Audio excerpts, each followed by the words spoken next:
Morning guys, and welcome back to I Like Our Watches 2. In this video I'm going to show you an awesome Seiko watch, another one that I've been really looking forward to showing you guys. It is a JDM Seiko, so it's a watch that I've imported from Japan from the SakuraWatches.com website, and there's no reason why you guys can't buy these watches from there as well. They do ship internationally to seemingly most places, because on their website you can actually select the currency in which you want to see the prices. So yeah, I've had a number of people say, why are you showing us JDM watches that we can't buy? Well, you can absolutely buy them. I'm buying them. You just have to pay import taxes sometimes, which is a bit of a pain. But for this one, it's not too much of an issue because I paid less than £250 for this watch, and it looks incredible. I haven't seen it yet. I'm going to head over to the light box in a minute and unbox it for you guys, but it is a very similar watch to the Citizen Attessa that I showed you recently,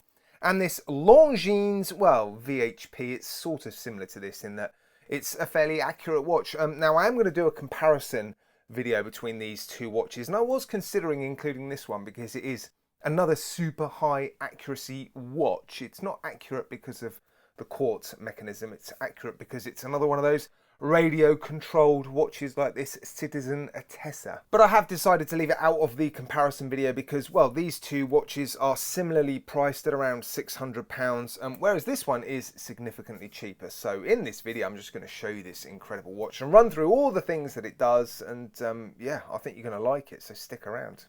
Right, here it is then with the usual SakuraWatches.com sticker on it, confirming this is the SBTM307. There are a lot of these watches with these movements in them available. They tend to start with 3 in the model number. If you want one that looks similar to this, that is. If you're interested in seeing a few more, either Google SBTM3 or go onto the SakuraWatches.com website and you'll see lots of options there.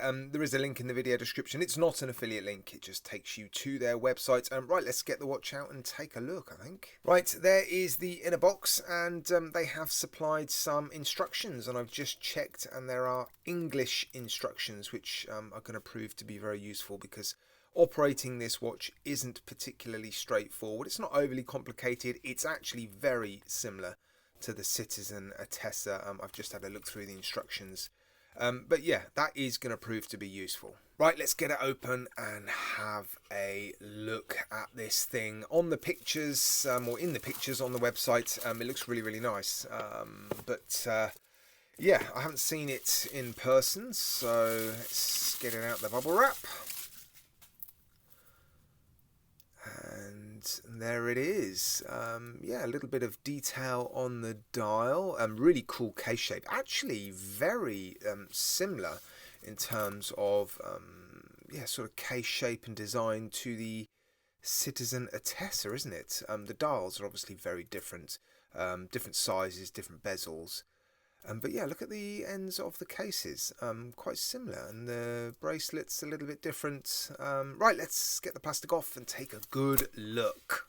Right, there we go. I have removed all the plastic, and in terms of showing the right time, it's not too far off actually. These two watches are running pretty much identically at the moment. I set them up a few weeks ago to show the same time. This one is a super high accuracy quartz using a thermo-compensated quartz movement to maintain its accuracy, and this one connects to radio towers. I don't know if it has connected recently, but yeah, they're showing very similar times, aren't they? And yeah, these are very, very accurate. This one is a little bit off. Look at the minutes hand, so it doesn't look like it has connected to a tower to obtain the correct time since it's been in the UK. But anyway, we'll have a little fiddle with that and see if we can sort that out. Now let me show you the tags. There it is, SBTM307, 55,000 yen. It is cheaper than that on the Sakura Watches website. I don't know the yen price, but I paid £248 for this watch.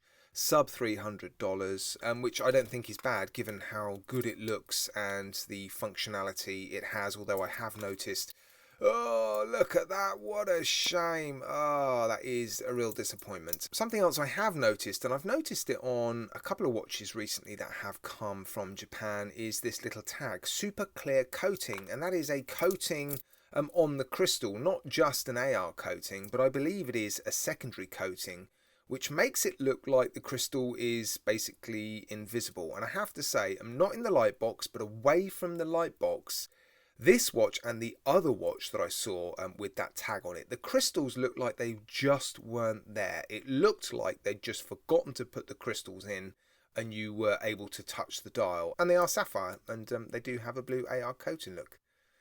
So yeah, that's a bonus for Seiko watches under £250, isn't it? Now, I'm not going to turn this into a tutorial on how to use this movement because, well, I suspect not many people watching this video will have one of these, but I do want to just run through the functions that this watch has because, well, that's what makes it pretty cool to some degree. It's also the way it looks. I do really like the way it looks. But it is a solar radio watch, so it is solar powered, and the battery will last 9 months without charge.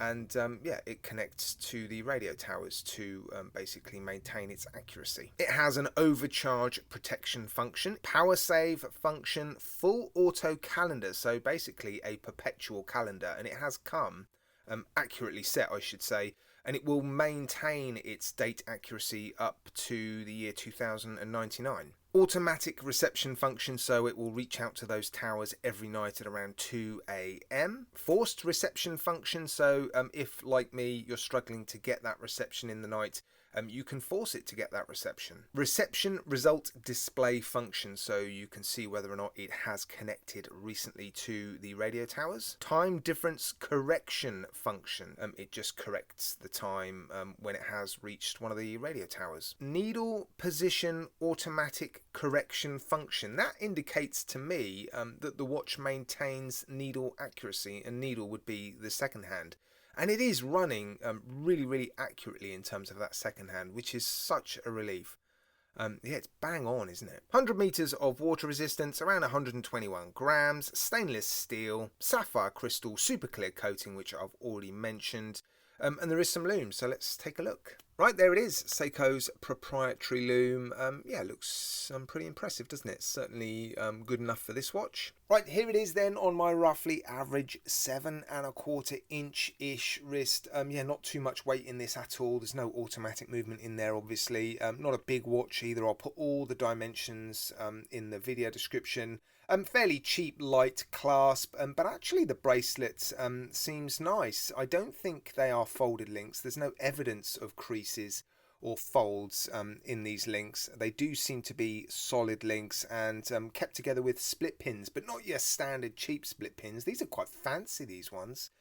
So yeah, very comfortable on my wrist, hugs the wrist nicely as well, not too much depth in that, and what a cracking looking watch. Great movement as well. I actually set myself up for a bit of criticism in my video where I featured this watch recently, the Citizen Attessa, because I was saying how I would prefer this watch to have an automatic movement like the 9000 series Miyota, and I stand by that, to be honest. You're paying £600 for this watch, and it has, well, very similar functionality to this one, which is £250. I do think this is a better looking watch, and for £600, if this watch contained a Miyota 9000 series automatic movement, I think it would fly off the shelves. It would be far more popular with watch collectors, and that was the point I was making, really.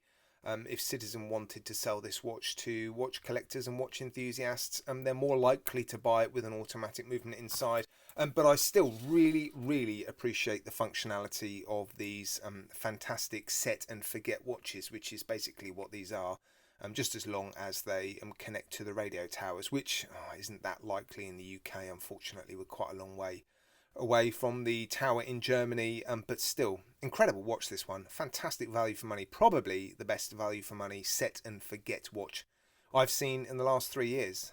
Yeah, incredible. Right guys, let me know what you think of this watch in the comments section. Don't forget to check out the videos I've already uploaded on these two watches, and yeah, I look forward to showing you more watches soon. Take care guys, thanks for watching.